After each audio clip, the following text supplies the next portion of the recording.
Hello friends, welcome to my channel Supriya's diary. আজ আমি তোমাদের কাছে নিয়ে এসেছি একটি অত্যন্ত লোভনীয় রেসিপি, কুলের আচার। চলো দেখে নিই রেসিপিটা কিভাবে আমি বানাই। সবার প্রথমে কুলগুলোকে আমি 2-3 দিন খুব ভালো চড়া রোদে শুকিয়ে নিয়েছিলাম। তারপর খুব ভালো করে ধুয়ে এইভাবে একটা একটা করে ফাটিয়ে নিয়েছি, যাতে এর মধ্যে নুন ঝাল মিষ্টিটা খুব ভালো করে যায়, তাহলে খেতে আরও ভালো টেস্টি হবে। তো চলো দেখি এরপর এই যে কুলের আচারের যে মেইন জিনিসটা, সেটা আমরা সবার আগে বানিয়ে নিই। এইরকম গ্যাসের উপর একটা ফ্রাইং প্যান বসিয়ে এটা গরম হলে এর মধ্যে দিলাম জিরে, আর দেব মৌরি, আর দেব গোটা ধনে, আর দেব শুকনো লঙ্কা। এইরকমভাবে তোমরা আচারে যে যেরকম ঝাল খাও সে সেরকমভাবে দেবে। আমার যতটুকু কুল রয়েছে তাতে আমার 7টা মতন লাগবে।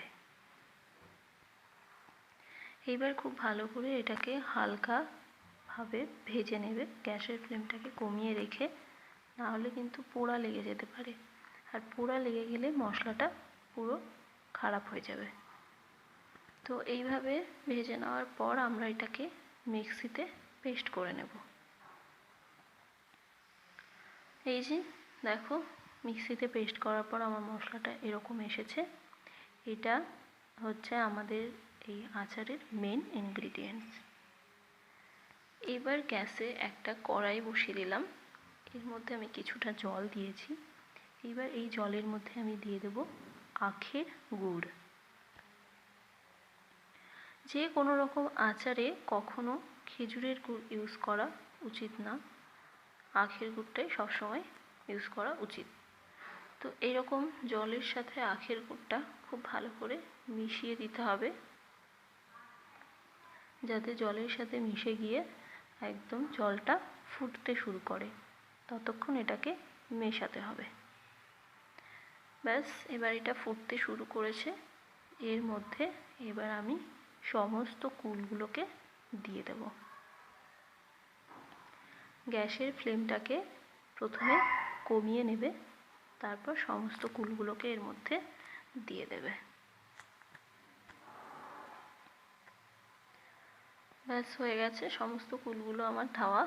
এরপর এটাকে খুব ভালো করে মিশিয়ে দেব জলের সাথে, এবং এর মধ্যে এই পর্যায়ে এসে এর মধ্যে অ্যাড করতে হবে 1 টেবিল চামচ মতন লবণ। তোমরা তোমাদের স্বাদ মতন দিয়ে দিও, আর 1 টেবিল চামচ মতন হলুদ। আবার খুব ভালো করে এগুলোকে মিশিয়ে দিতে হবে। এরপর এটাকে সেদ্ধ করার জন্য আমি একটা ঢাকনা দিয়ে এটাকে ঢেকে দেব, যাতে কুলগুলো খুব ভালো করে সেদ্ধ হয়ে যায়। দেখো, জলটা ফুটতে শুরু করেছে, কুলগুলোও সেদ্ধ হচ্ছে। তো এইভাবে বেশ কিছুক্ষণ ফুটতে দিতে হবে। তারপর জলটা আস্তে আস্তে শুকিয়ে যাবে, আর কুলগুলো খুব ভালো করে সেদ্ধ হয়ে যাবে। এই পর্যায়ে এসে কুলগুলো একদম সেদ্ধ হয়ে গেছে। তো খুব ভালো করে এগুলোকে ঘেঁটে দিতে হবে, মানে কুলগুলোকে ভেঙে দিতে হবে।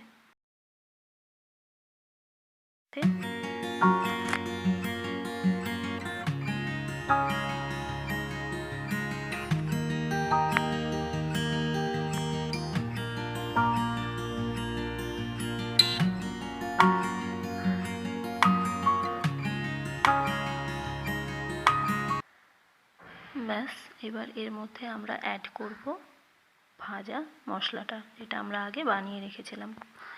আমি এখানে 3 চামচ মতন ভাজা মশলাটা অ্যাড করে দিলাম। আবার নামানোর সময় আমরা আবার কিছুটা ছড়িয়ে দেব। এইবার খুব ভালোভাবে এটা পুরো আচারের সাথে মিশিয়ে দিতে হবে।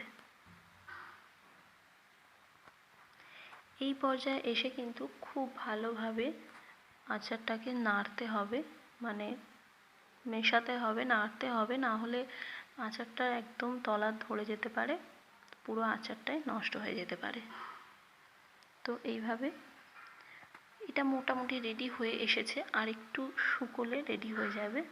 তো এরপর এটাকে নামিয়ে তোমরা কাচের বয়ামে রেখে বেশ কিছুদিন স্টোর করে রাখতেই পারো। কিন্তু এটা এতটাই লোভনীয় যে বেশ কিছুদিন আর রাখা হয়ে ওঠে না, 2-3 দিনেই শেষ হয়ে যায়। ব্যাস রেডি হয়ে এসেছে। এবার নামানোর আগে একটু মশলা, ভাজা মশলাটা ছড়িয়ে দেব, দিয়ে তারপর মিশিয়ে নামিয়ে নেব।